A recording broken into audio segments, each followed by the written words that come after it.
सोचो, एक ऐसा वॉरियर जो गरीबी से उठा, जिसके पास ना कोई बादशाहत थी ना पावरफुल आर्मी, लेकिन कुछ ही सालों में उसने 3 बड़ी एम्पायर्स को चैलेंज कर दिया। उसने रशिया को हराया, ऑटोमन्स को चैलेंज किया और इंडिया तक फतेह कर लिया।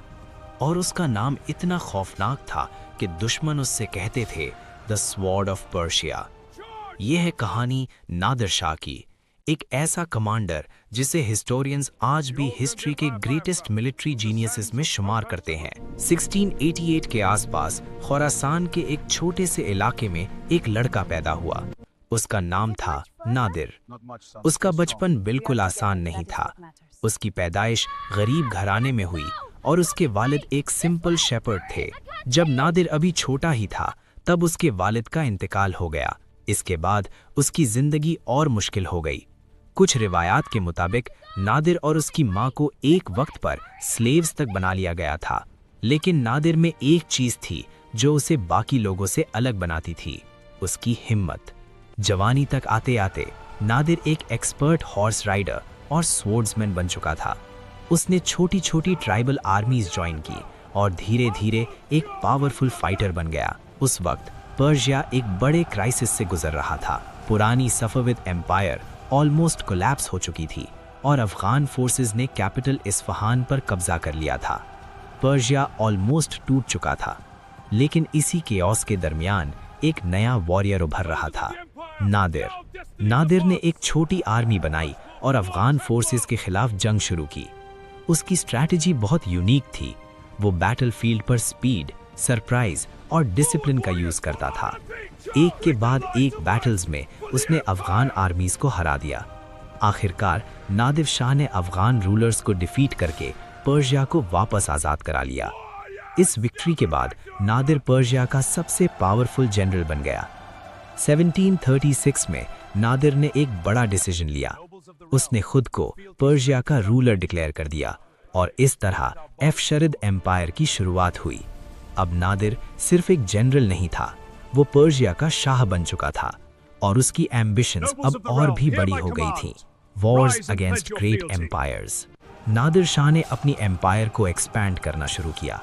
उसने वॉर्स लड़ी against Ottoman empire, Russian empire और हर जंग में उसकी आर्मी अपनी डिसिप्लिन और टैक्टिक्स की वजह से जीत रही थी। हिस्टोरियंस कहते हैं कि नादिर शाह बैटलफील्ड पर अलेक्जेंडर और नेपोलियन जैसा कमांडर था, लेकिन उसकी सबसे फेमस कैंपेन थी इंडिया पर हमला। 1739 में नादिर शाह ने मार्च किया टुवर्ड्स द मुगल एम्पायर। उस वक्त मुगल एम्परर थे मोहम्मद शाह। उनकी आर्मी बहुत बड़ी थी, लेकिन जब दोनों आर्मीज आमने सामने आई बैटल ऑफ करनाल में, तो सिर्फ कुछ घंटों में ही नादिर शाह ने मुगल आर्मी को कंप्लीटली डिफीट कर दिया। ये विक्ट्री हिस्ट्री की सबसे शॉकिंग विक्ट्रीज में से एक थी, द कॉन्क्वेस्ट ऑफ दिल्ली।